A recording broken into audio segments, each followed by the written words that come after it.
Marcos, capítulo 13, y vamos a dar lectura a los primeros 13 versículos.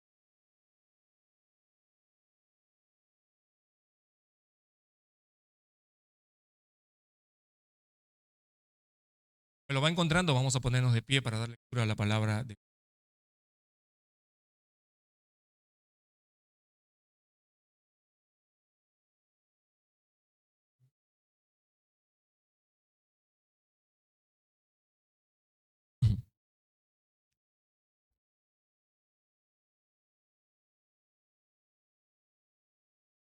Vamos a esperar un ratito porque escucho que van hojeando la escritura.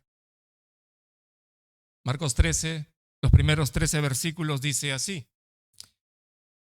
Saliendo Jesús del templo, le dijo uno de sus discípulos: Maestro, mira qué piedras y qué edificios. Jesús respondiendo le dijo: ¿Ves a estos grandes edificios? No quedará piedra sobre piedra que no sea derribada. Y se sentó en el monte de los olivos frente al templo. Y Pedro, Jacobo, Juan y Andrés le preguntaron aparte: Dinos, ¿cuándo serán estas cosas? ¿Y qué señal habrá cuando todas estas cosas hayan de cumplirse? Jesús respondiéndoles comenzó a decir: Mirad que nadie os engañe, porque vendrán muchos en mi nombre diciendo: Yo soy el Cristo, y engañarán a muchos. Mas cuando oigáis de guerras y de rumores de guerras, no os turbéis, porque es necesario que suceda así, pero aún no es el fin. Porque se levantará nación contra nación y reino contra reino, y habrán terremotos y en muchos lugares, y habrá hambres y alborotos, principios de dolores honestos.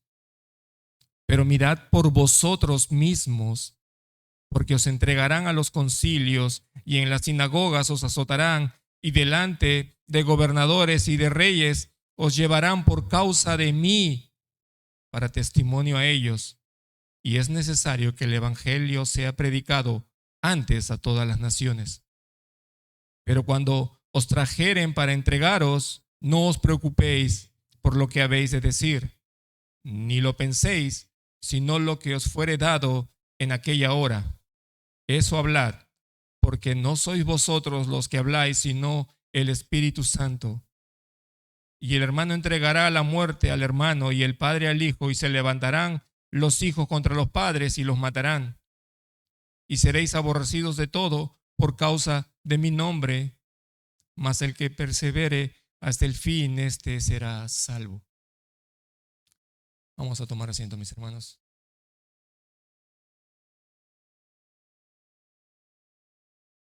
Sin lugar a dudas, la gran mayoría de humanos comparten un gran interés común.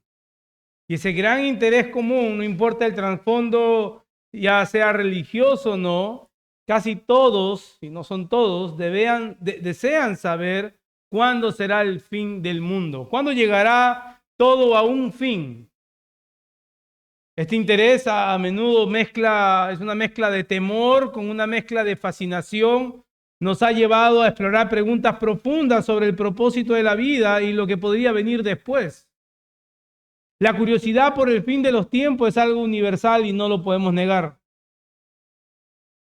Las amenazas a nuestra vulnerabilidad, los desastres naturales, las pandemias, más recientemente una de ellas, los conflictos globales han hecho que esta pregunta sobre el fin del mundo no sea solo un interés religioso, sino también un interés existencial.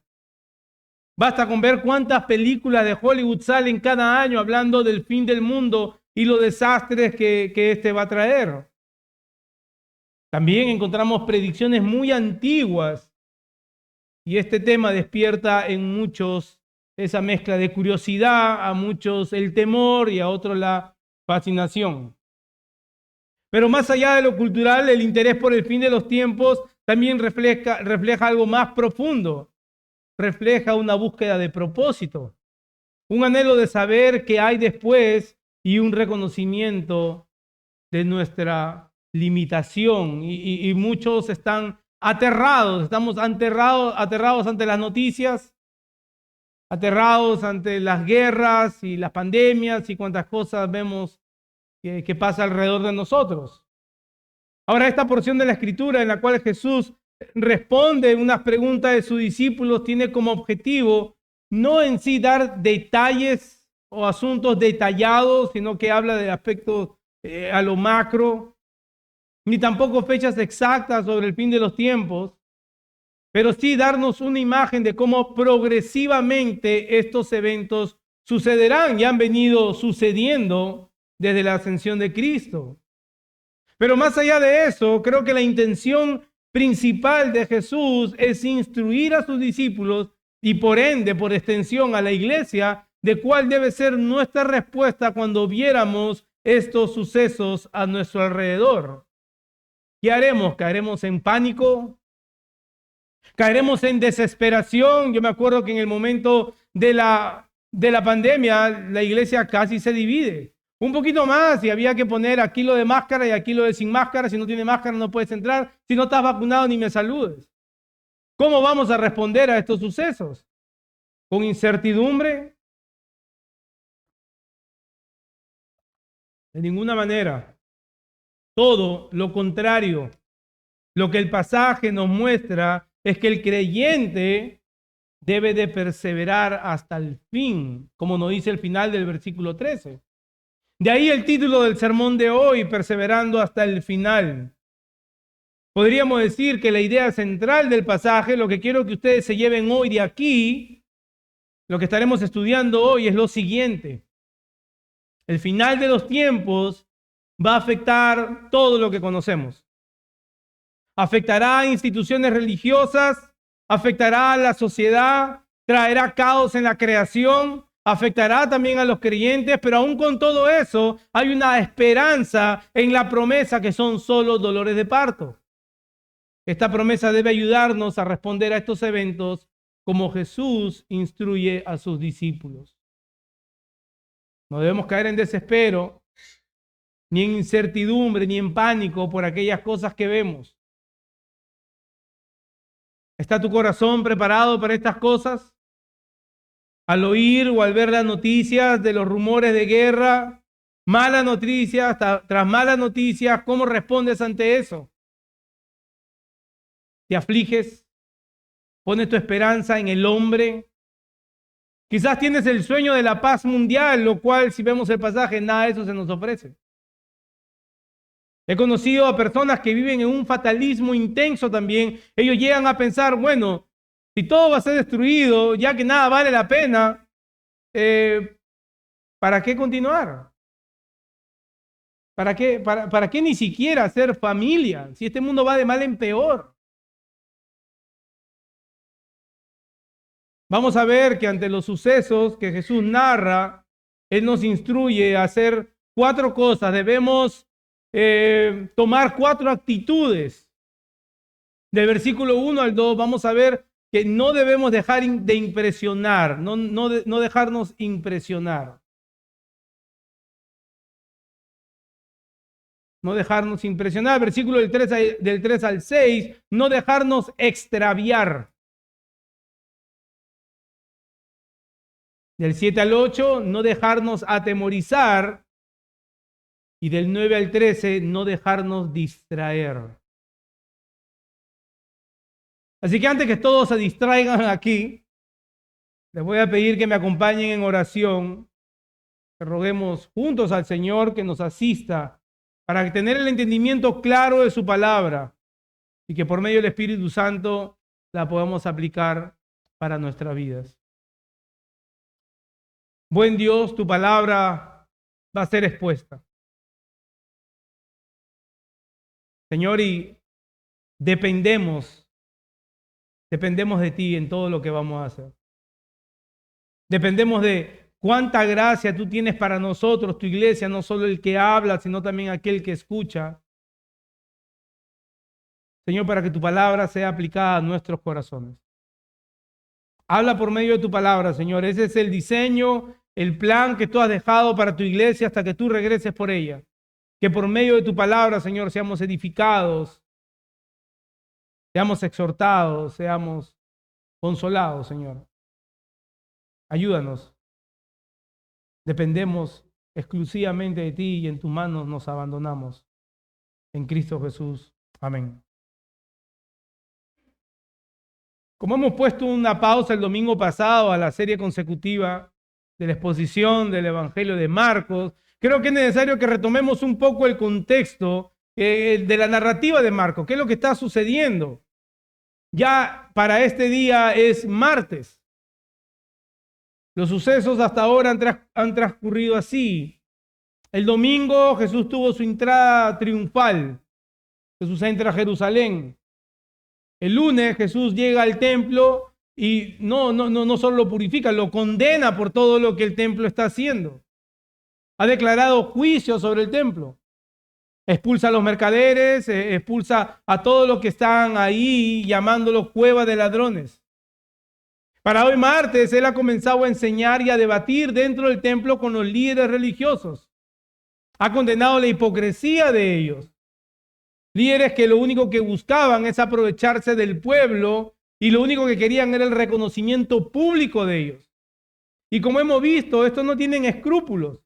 Se aprovechan de los más vulnerables y como bien expuso nuestro hermano Darwin, de las viudas, y devoran todo cuanto les puedan quitar a ellos, al punto que dan todo lo que tenían para vivir. Y esto era solamente de provecho para los líderes. Sin lugar a duda, todo lo que se practicaba en el templo era falso.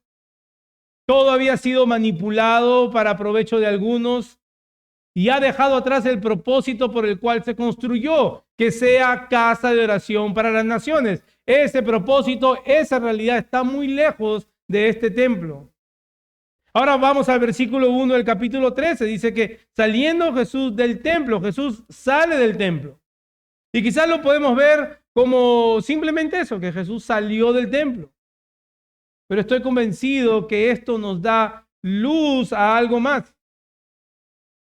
Considerando que las profecías apuntaban al Mesías y considerando que el Mesías traería paz y orden para Israel y que reinaría desde el templo, la presencia del Señor en el templo sería total cuando el Mesías venga y Él restauraría todas las cosas y habitaría en Él por siempre. Jesús siendo Dios hecho hombre, la segunda persona de la Trinidad, el Mesías prometido, abandona el templo como imagen de juicio. Mejor dicho, en otras palabras, en palabras sencillas, la presencia de Dios mismo abandona este templo corrupto, esta religión que se ha prostituido y que ha ido tras sus ídolos. Eso es lo que está pasando aquí. Este templo, que era el lugar exclusivo de la presencia de Dios, ha llegado a su final. El juicio de Jesús en contra de este sistema de religión ha sido contundente porque estos líderes son ladrones y asesinos. Jesús no ha encontrado fe genuina en ellos. No ha encontrado fruto agradable. Ellos desprecian la palabra de Dios. No tienen amor por los demás. No tienen un amor genuino por Dios. Aman la apariencia de vida piadosa. Son vividores, son explotadores. Y como hemos dicho antes, Dios desprecia la simple apariencia de piedad. Dios desprecia todo aquello que por fuera luce bien, pero que por adentro está carcomido. Y si vamos a Mateo rápidamente, lo tienen que buscar, pero lo pueden separar.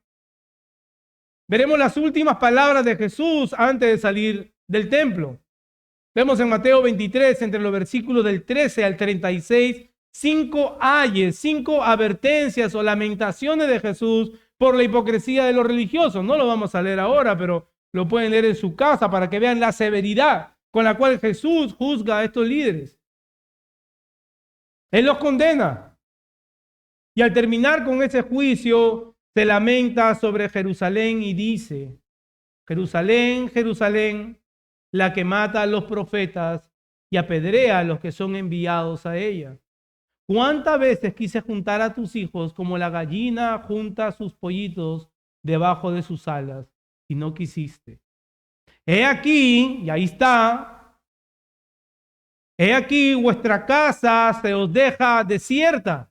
Porque os digo que desde ahora en adelante no me veréis más hasta que digáis bendito el que viene en el nombre del Señor. Una frase que ellos lo han dicho de boca para afuera. Han adorado al Señor solo de labios. Así que la salida del templo de Jesús, o de la casa, la salida del templo por parte de Jesús, o de la casa de Jerusalén, era significativa porque la presencia de Dios ha dejado al pueblo. La casa ha quedado desolada, sin la presencia de Dios,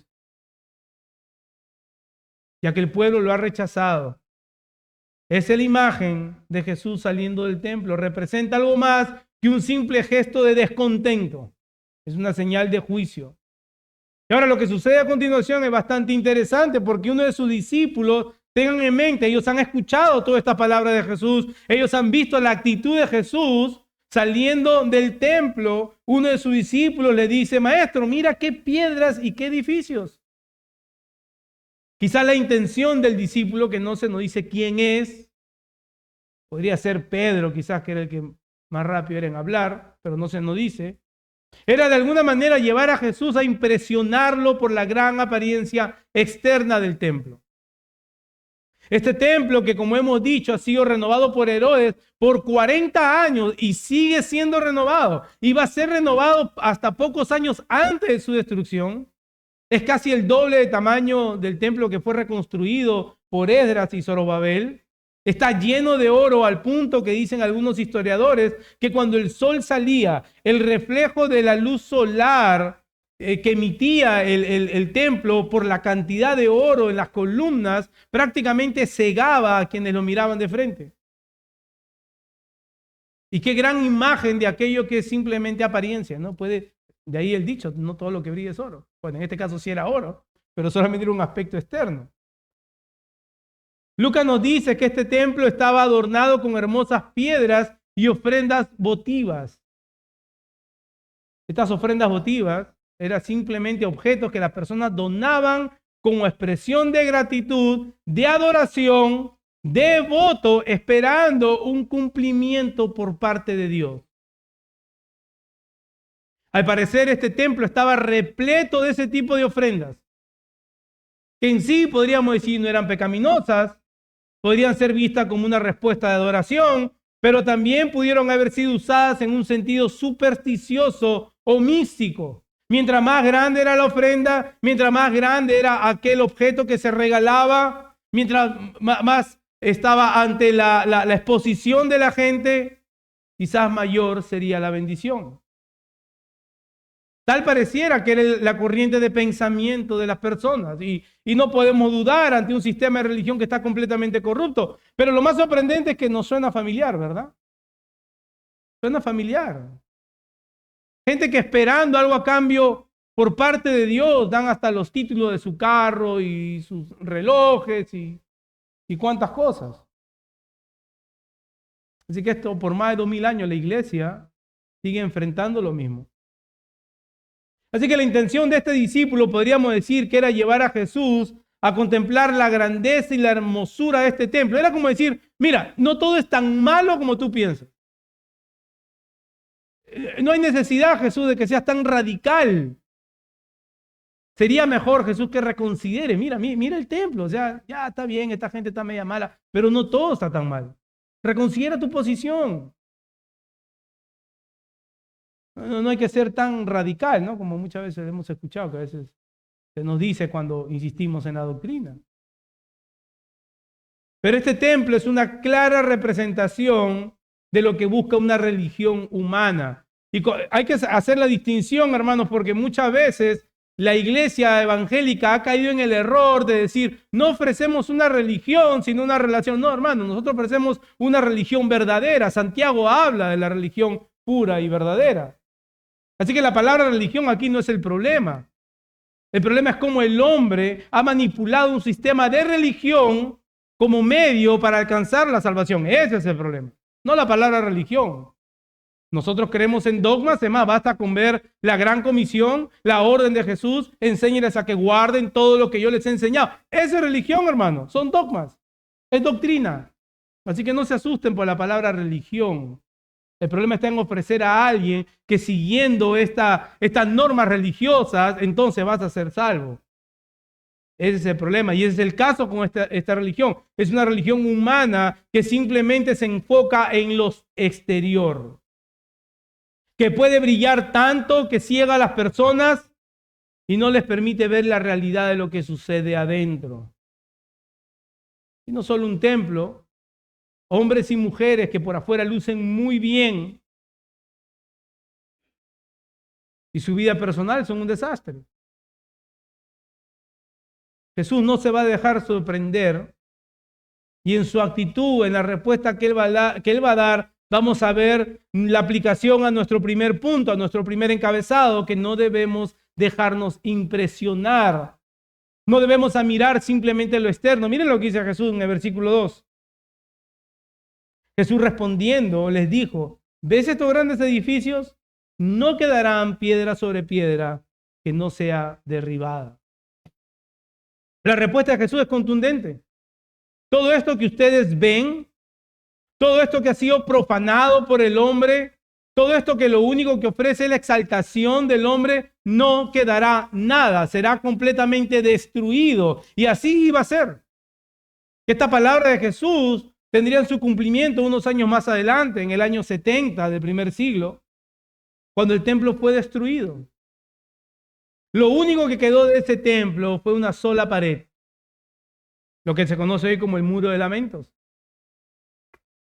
Ese es el único muro que queda parado y es en ese muro donde cientos y miles de personas van a orar. Han hecho de ese muro un símbolo de idolatría. ¿Eso es lo que es? Han pasado ya casi 2000 años y aún así las personas siguen en pos de sus ídolos. Ahora, podríamos pensar que eso es solo propio de los judíos, pero hay cristianos que al visitar Israel hacen lo mismo.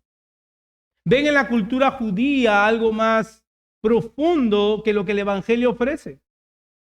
Es más, hay una iglesia en Texas, una mega iglesia, y con mucho dolor, parte de nuestras iglesias hermanas de la Convención Bautista del Sur, que ha construido una réplica del Muro de los Lamentos para atraer a la comunidad judía. Y en ese muro también se paran los cristianos. Antes de empezar el culto, se paran en ese muro para orar. Y mucha gente lo ve como si fuera un símbolo de espiritualidad y de unidad. Pero el Señor nos dice que no nos dejemos impresionar por lo que la religión del hombre tiene que ofrecer. Que no nos debemos impresionar por las apariencias de grandeza que estas religiones ofrecen. Una y otra vez la gente escoge lo externo antes que lo interno.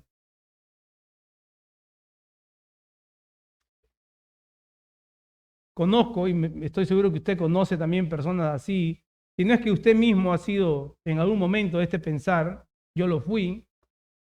Lo primero que queremos saber de una iglesia es qué programas hay. ¿Será que hay algo para mis hijos? ¿Será que hay algo para los jóvenes? Ahí no hay muchos jóvenes. ¿Y qué tal será el grupo de alabanza?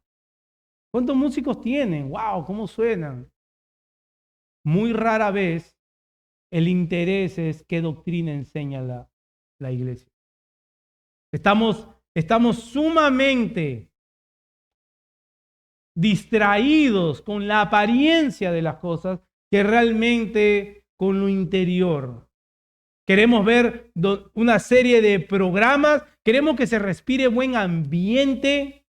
Entonces, como nuestras expectativas son así de altas, cuando hay un pequeño problema, dices, no, yo me voy de esta iglesia. Claro, tú te has construido una iglesia en tu cabeza a tu gusto, a gusto del consumidor. Y creemos entonces que todos estos programas, todas estas cosas que se dan, son evidencias de que efectivamente hay un crecimiento espiritual, pero no es así. Basta con ver el templo.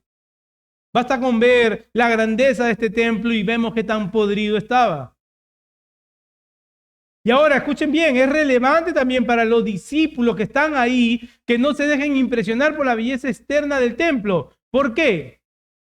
Porque ellos muy pronto andarían errantes, perseguidos, reuniéndose en pequeñas casas.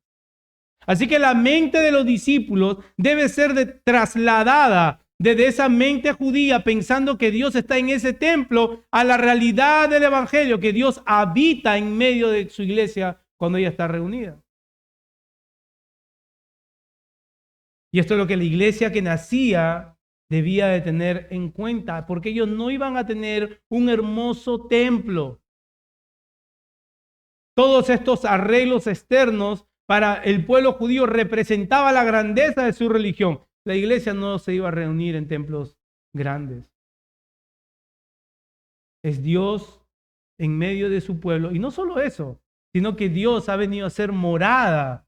Como dice Pablo en Corintios, nosotros ahora somos el templo del Espíritu Santo. Así que llegó a su cumplimiento, llegó a su final. Hermanos, no esté fascinado por ir a Israel. Si quiere como turismo, vaya. Si tiene el poder adquisitivo, vaya.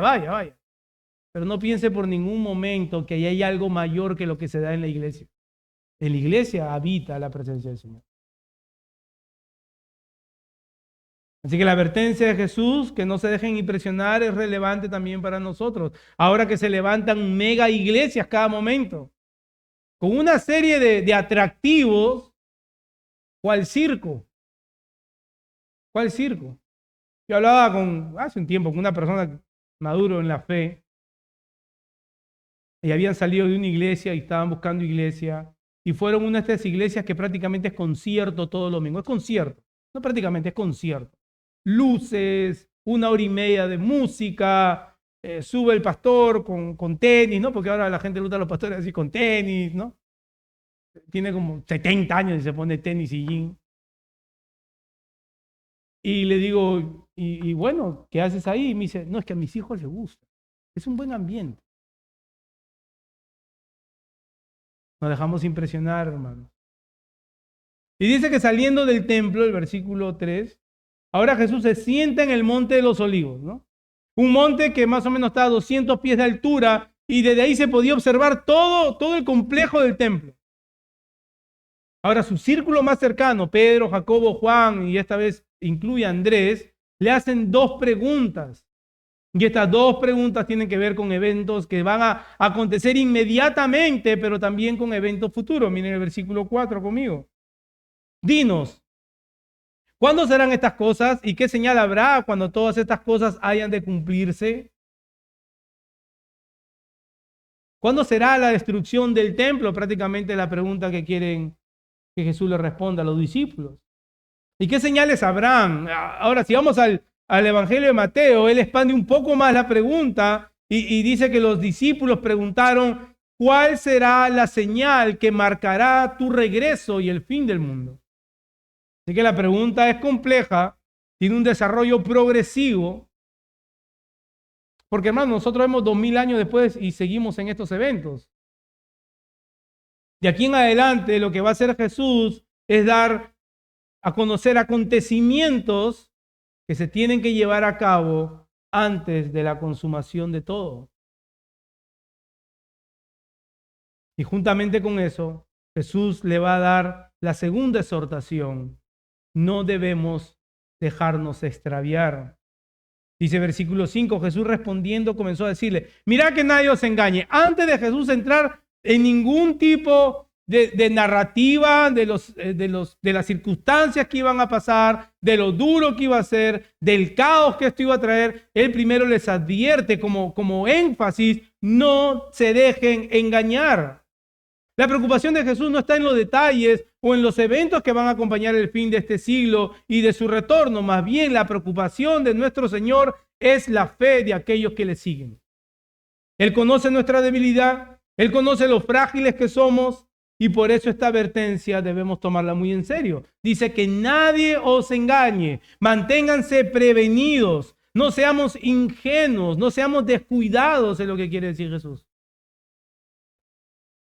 Esta palabra engañar en el original tiene que ver con extraviar, tiene que ver con llevar a alguien a perderse por medio de los engaños, por medio de la mentira. Y noten que no es una sugerencia. Jesús no está diciendo, oye, miren, a ver si pueden, tengan cuidado. Es una orden y tenemos que entender bien la entonación y la fuerza en la voz de Jesús cuando Él está hablando. Dice, no se dejen engañar. Es una orden directa como quien un general le da a un soldado. Que nadie los engañe. No vayas tras falsedades. No vayas tras falsos evangelios que te prometen una prosperidad aquí y ahora. Que te prometen tu mejor vida ahora. Si tu mejor vida puede ser ahora, tú estás perdido. Porque entendemos que nuestra mejor vida no está aquí. No escuchen a los falsos maestros. Recuerdo un sermón de un pastor de Nueva York al día siguiente del 9/11. Cualquiera pensaría que iba a predicar un sermón respecto a los sucesos tan terribles que había sucedido. Y parte de su sermón decía él, imposible imitar el énfasis que él hacía, pero él decía, corre, iglesia, huye del falso evangelio, huye de aquellos pastores que lo único que hacen es meter la mano en tu bolsillo, huye de aquellas iglesias que prometen una prosperidad falsa, huye, ese era todo su sermón. Y un llamado que la iglesia debe tener en mente constantemente, que hay allá gente afuera que busca extraviarnos y debemos de huir.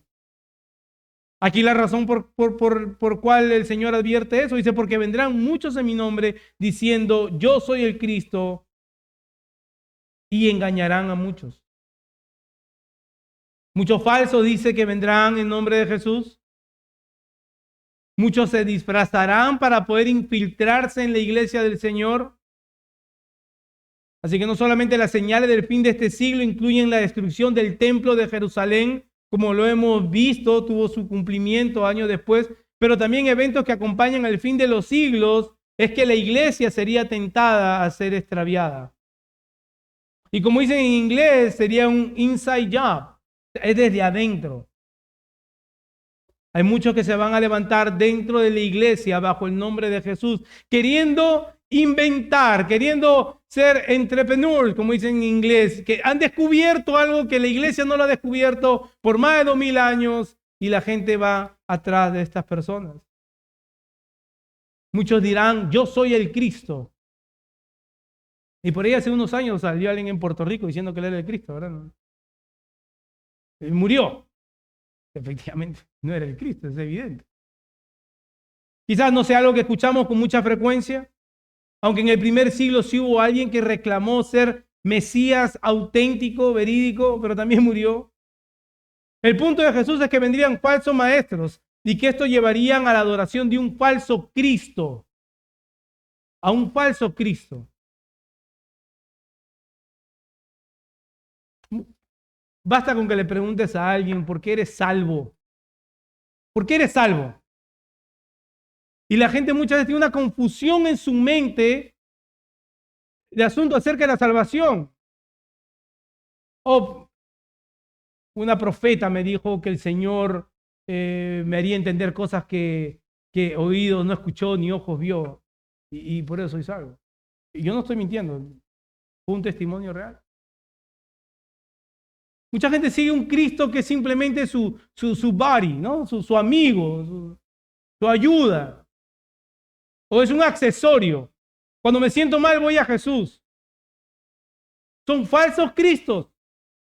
Y estamos inundados de iglesias que lo único que hacen es ofrecer falsos Cristos.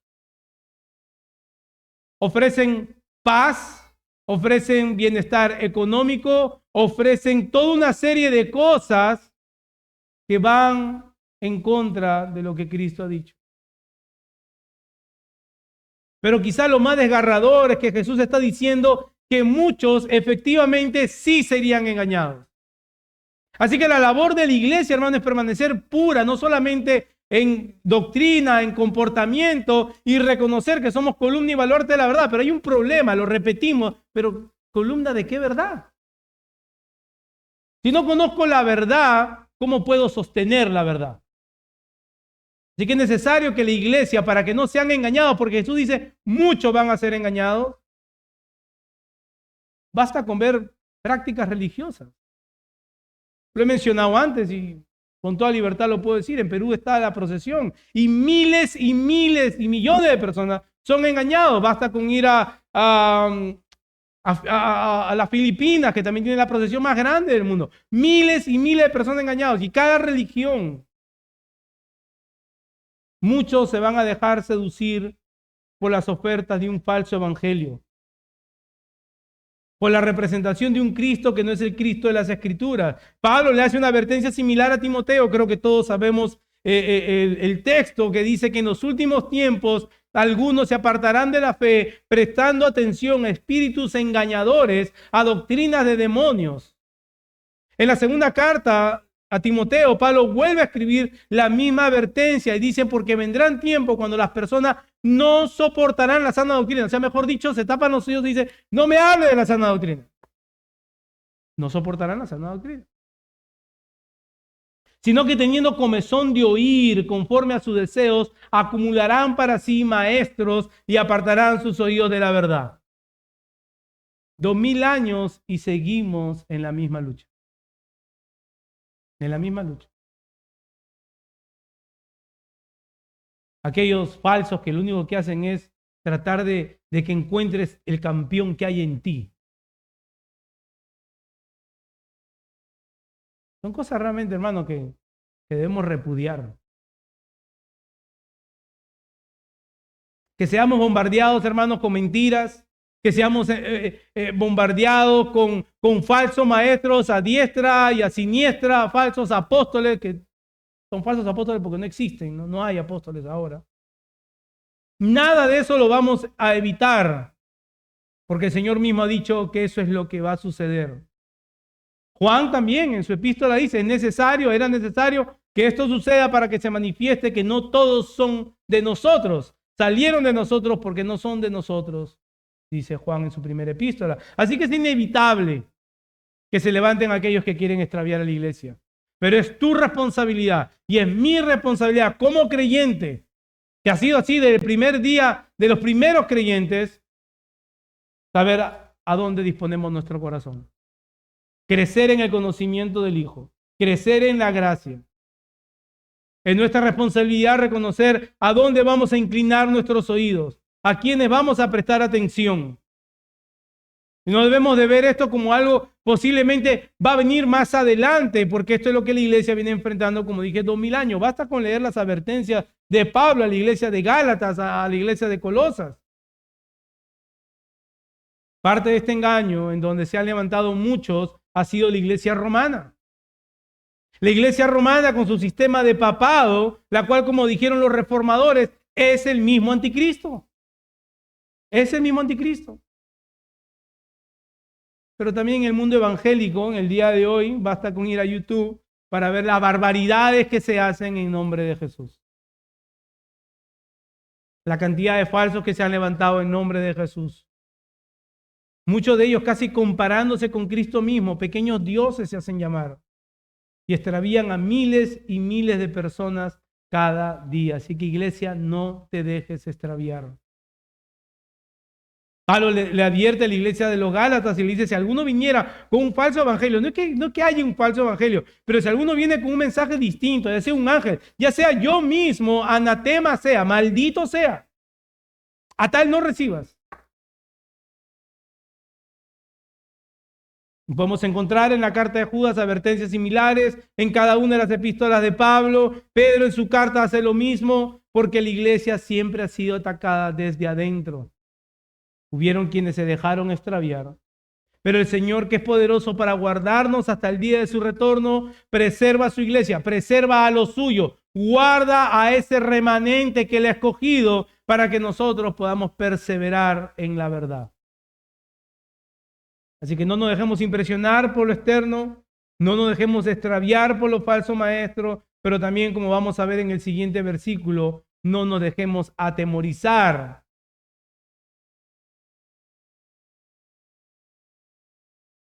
Mas cuando oigas de guerras y de rumores de guerras, no os turbéis, porque es necesario que suceda así, pero aún no es el fin. Porque se levantará nación contra nación y reino contra reino, y habrá terremotos en muchos lugares, y habrá hambres y alborotos. Principios de dolores son estos. Los eventos del fin traerán consigo, como vemos, un caos social. Guerras. Y esta ha sido la historia de la humanidad por siempre. Guerras. No solo guerras, sino rumores de guerra. Nación contra nación. Pero no solo trae un caos social, pero también trae un caos en la creación. Versículo 8 al final lo dice, que habrán terremotos, habrá hambruna en muchos lugares, quizás una hambruna mundial. Nosotros estamos en este lado del hemisferio y gozamos de cosas que en otros lados no gozan. Pero quizás llegue un momento que aquí también la experimentemos, quizás no nosotros, quizás nuestros hijos o nuestros nietos. Pero aún teniendo en cuenta todo este panorama caótico, las palabras de Jesús deben entrar profundamente en nuestro corazón, porque Él dice, no te atemorices, no os turbéis, es lo que quiere decir. No estés aterrado. Tú ves las noticias y la gente comienza a atemorizarse, no importa si eres cristiano y dices, ay, qué miedo, miedo todo lo que está pasando. No, estate atento, estate alerta, pero no te atemorices. Si bien es cierto que debemos estar con los ojos abiertos, nuestro corazón debe permanecer firme en el Señor. Conozco muchas personas que tienen temor del futuro y ese temor los paraliza, los aflige y están pendientes de todos los eventos mundiales. Pero estas no son cosas que están sucediendo sin que nuestro Señor tenga control. Él tiene el control. Él está sentado en su trono. Y como dice Jesús, es necesario que suceda. O sea, no hay otra forma. No hay otra forma. ¿Por qué es necesario que esto suceda? Por si te preguntas por qué tantas cosas están pasando. Porque la única paz verdadera que vamos a conocer será la paz que traerá el verdadero Rey en su retorno. Una paz que ningún humano nos la puede dar. Ningún tipo de gobierno, ningún tipo de rey nos va a dar la paz que el verdadero Rey nos puede dar. Por eso es necesario que suceda. Por eso es necesario que veamos con gran anhelo el retorno de Cristo. Cuando Él venga y ponga a todos sus enemigos por estrado de sus pies. Cuando les pisotee las cabezas, así como a Satanás. Mientras tanto, no conoceremos la paz. No habrá paz. Habrá paz en algunos sectores. Dios, en su gracia común, nos permite vivir en cierta paz. Nos permite, quizás por medio del gobierno, aún guardar ciertos valores morales que conocemos. Pero ningún gobierno va a ser tu amigo de la iglesia fielmente. Eso, quítalo de tu mente. Eso no va a existir. La paz que queremos solo la va a traer el Señor con su segunda venida. Por eso dice que es necesario que suceda. Recuerden que a sus discípulos también le dijo acerca de su muerte, es necesario que esto suceda. Es la manera como está decretado. Y esto también pasa por el decreto de Dios. Aun cuando veamos todas estas cosas, miren, Cristo nos da una seguridad que aún no es el fin. La gente se ha inventado fechas ya en septiembre del 23, ya en tal, la gente ha vendido sus casas, se ha deshecho de todo, por ahí hay quienes venden terreno en el cielo por $2,000, te dan tu carnet por internet. Hermano, esto no es mentira. Esto no es mentira. Lo que no me sorprende es que la gente quiera vender terrenos en el cielo. Lo que me sorprende es que la gente compre estos terrenos. Eso es increíble, hermano. Aún con todo eso, ten la seguridad que no es el fin. No te alarmes a tal punto que entres en pánico. Estos son sucesos que, aunque han venido acompañando a la iglesia por 2000 años, guerra tras guerra, son necesarios para que la maldad del hombre se haga manifiesta, para que el Señor traiga justicia. Muchos se preguntan, ¿por qué hay tanta maldad y por qué hay tanta hambruna? Bueno, es una manifestación de la necesidad de que vuelva Jesús a traer toda su restauración. Mientras tanto, ¿tú qué haces? ¿Sigues con tu puño levantado en contra del Señor? Ahí está nuestra esperanza en medio de todos estos acontecimientos. Y miren bien, las palabras de esperanza de Jesús, aún no es el fin, son principios de dolores. Quiere decir que en un momento efectivamente vendrá el fin y en un momento estos dolores llevarán a su final. Y obviamente Jesús está haciendo referencia a los dolores de parto. Claro, muchos hijos crecen y no se ve mucho la alegría, pero pasaron los dolores de parto. Así que toda esta guerra, todo este caos social, todo este caos en la creación nos apunta, hermanos, y nos recuerda constantemente que el Mesías vendrá. Eso fírmalo, eso tenlo por seguro. El Señor va a venir por ti, el Señor va a venir por mí, el Señor vendrá por su iglesia. Y Él reinará en perfecta paz por siempre. Esto también nos recuerda que vivimos en un mundo caído. Tú has sido víctima del pecado de otro, has sido víctima de la maldad de otros. Eso te debe llevar a recordar que aún estamos en un mundo caído. Mira las injusticias que hay en el mundo. La creación misma gime, dice Pablo en Romanos, esperando la consumación final de todo. Pero así como estos eventos del fin traen un ataque a la iglesia también internamente, en donde se levantan falsos maestros torciendo la doctrina, desviando a muchos a la perdición, a la misma vez que acontece un caos social y un caos general en la creación, también será acompañada con persecución externa a la iglesia, una persecución intensa y personal. Pero que en medio de esa persecución, Jesús nos dice, como dice el cuarto encabezado, no nos dejemos distraer. Hay una misión que cumplir. Versículo 9. Mirad por vosotros mismos, porque os entregarán a los concilios y en las sinagogas os azotarán y delante de gobernadores y de reyes os llevarán por causa de mí para testimonio de ellos. El versículo 9 nos lleva a ver que esto ya ha pasado a un plano personal. Los creyentes serán arrastrados a los concilios. Y miren la relación que hace Jesús. No solamente las sinagogas, no solamente estos centros religiosos, pero también seremos arrastrados delante de los gobernadores. Por eso le digo, hermano, ningún gobierno es completamente amigo de la iglesia. Y si leemos también el libro de Hechos, vamos a ver cómo los discípulos de Cristo pasaron exactamente por esto. Vemos a Pablo siendo arrastrado, apedrado, vemos a Pedro siendo encarcelado, vemos al primer mártir, Esteban, siendo asesinado, pero la historia se ha seguido repitiendo hasta el final, hasta el día de hoy, perdón. Cristo mismo enfrentó estas cosas. ¿Por qué? Para hacernos ver que nosotros como sus discípulos también lo íbamos a enfrentar. Hoy podemos ver este mismo patrón de persecución en contra de la iglesia y va en aumento. Pero esto no debe distraernos de la misión con la cual el Señor ha dejado a la iglesia. Miren el final del versículo 9. Los van a llevar a causa de mí. Si eres un seguidor de Cristo, esto es lo que va a pasar. Para testimonio a ellos.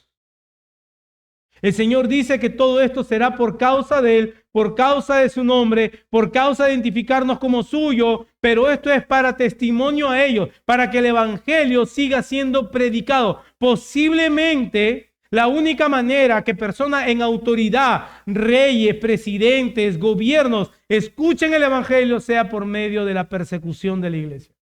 Y si ese es el diseño que Dios ha dejado y que Él va a permitir, amén. Amén. Versículo 10 respalda esto. Para que el Evangelio siga siendo predicado. Miren, es necesario que el Evangelio sea predicado a todas las naciones. Y nosotros vemos el desarrollo del libro de Hechos, como todas las naciones conocidas por el pueblo judío, por medio de la persecución, fueron alcanzadas por el Evangelio. Segunda de Pedro 3:9.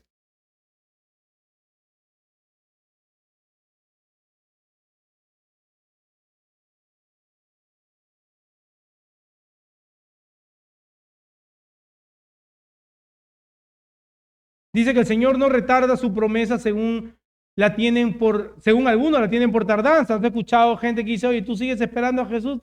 Por favor, han pasado más de 2000 años y todavía no viene. Sino que Él es paciente para con nosotros. No queriendo que ninguno perezca, sino que todos procedan al arrepentimiento. ¿De quién está hablando Pedro? Hay que entender que Pedro le está escribiendo a una iglesia o es una publicación en el periódico. A la iglesia.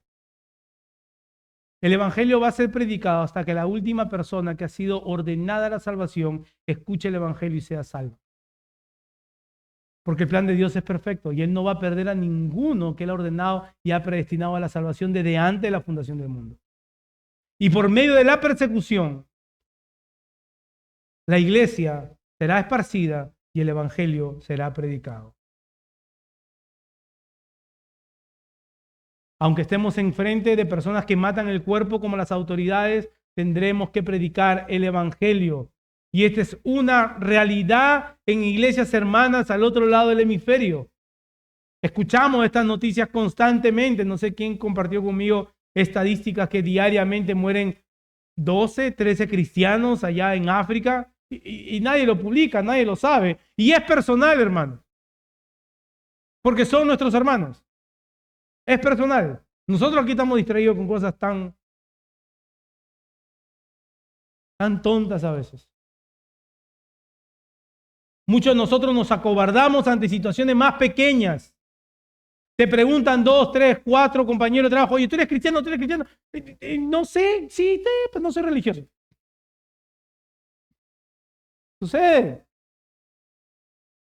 Ante una simple confrontación estamos inclinados a negar nuestra fe. Pero nuestro Señor nos dice que no nos dejemos distraer por estas cosas.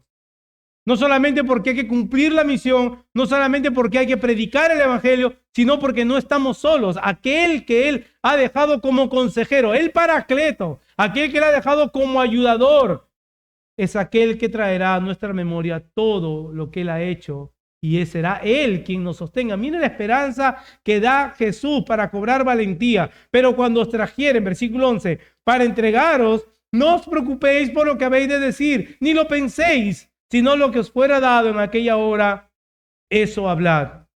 Porque no sois vosotros lo que habláis, sino el Espíritu Santo.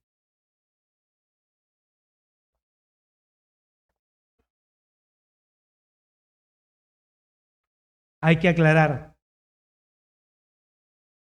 El Señor Jesús no le está diciendo a sus apóstoles que cabe la posibilidad de una persecución. Él les está asegurando que serán perseguidos. Y como hemos dicho, lo podemos ver en el libro de Hechos. Y en vez de esto producir ansiedad, temor y ser distraídos de la misión que el Señor le ha dejado, por el contrario, nuestra seguridad debe estar en creer que Dios mismo, por medio de su Espíritu, está en nosotros y Él va a ser quien nos va a sostener. Y que por medio de Él hablaremos todas las cosas que en su palabra nos ha revelado. Este no es el versículo, o mejor dicho, este no es pretexto, este versículo no es pretexto, como muchos pretenden subir al púlpito sin prepararse. He escuchado personas que dicen, yo no estudio porque cuando yo me pare ahí, el Señor me va a revelar todo lo que tengo que decir. Sacan de su contexto ese texto. Una vez hablé con alguien y me dijo, no, para evangelizar no se necesita mucha Biblia. Pero entonces, ¿cómo vas a evangelizar? Y por eso muchas veces lo que es evangelio simplemente se ha transformado en testimonio personal. Y tu testimonio personal, aunque es parte de cómo el evangelio impactó tu vida, no es el evangelio. El evangelio no se trata de ti, no se trata de mí. Pero este versículo es preferido por aquellos que pretenden subir al púlpito sin prepararse, lo sacan de contexto. El Señor me va a hablar, Él me va a decir, y he sido testigo de eso, de verdad. A mí me han dicho que tengo que preparar esto, pero el Señor me lo va a revelar. Cuentan la historia de un joven pastor que se rehusaba a prepararse antes de pararse a predicar. Él decía, el Señor me va a hablar y va a poner palabra en mí para la iglesia. Se para en el púlpito y dice dentro del Señor, háblame. Y escuchó una voz que le dijo, te hubieras preparado. Porque esto no es pretexto, hermanos. Esto no es pretexto para escudriñar las Escrituras. Porque el Espíritu Santo va a traer a nuestra memoria lo que Él mismo nos ha revelado. O sea, lo que Jesús está diciendo es, no trates de argumentar retóricas en tu mente, porque lo que tú estás leyendo en la palabra, el mismo Espíritu Santo lo va a ir revelando para tú dar defensa de tu fe. Lo que el texto nos asegura es que en los momentos más desesperantes, de mayor persecución que la iglesia va a vivir, en los momentos de mayor riesgo por nuestra fe, no debemos estar ansiosos porque el Señor nos va a equipar para dar testimonio de Él. Él está en nosotros. Él está, mientras que el mundo alrededor se cae, mientras que hay un caos social, mientras que hay un caos donde ponemos nuestros ojos, la gran verdad, lo que nos sostiene, el ancla de nuestra fe, es nuestra unión con Cristo. Yo en Cristo, Cristo en mí. Y aunque no lo podemos comprender en su totalidad, esa es la seguridad de la iglesia. Esa es la promesa que da Jesús. Él está diciendo, el Espíritu que habita en ustedes, el Consolador que habita en cada uno de los creyentes, porque es así en cada situación. No tenemos que esperar para ver el ministerio del Espíritu Santo el día de persecución. Posiblemente el Señor te llame a casa y no hayas experimentado esta persecución, pero tienes que tener la seguridad que en toda circunstancia, en toda situación, es el Señor por medio de su Espíritu que te sostiene. Esta persecución va más allá, dice que traerá un caos familiar también. Las familias se romperán, familias se rebelarán, se levantarán unos con otros. Miren el versículo 12. Y el hermano entregará a muerte al hermano, y el padre al hijo, y se levantarán los hijos contra los padres y los matarán. Un cuadro impensable quizás, un cuadro desgarrador. Pero si escuchamos algunos testimonios de algunos misioneros, muchos de sus familiares los han entregado a las autoridades por temor a represalias, por temor a ser entregados. Dice que hermanos entregarán hermanos, quizás también dentro del contexto de la iglesia. Al verse perseguidos dirán, no, yo no sé nada. Él es el pastor y vive ahí en la Price Street.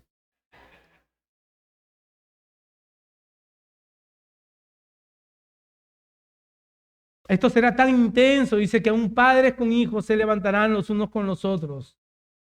Y todo esto, como dice el versículo 13, para darle paso a la verdad, que es por causa del nombre de Cristo.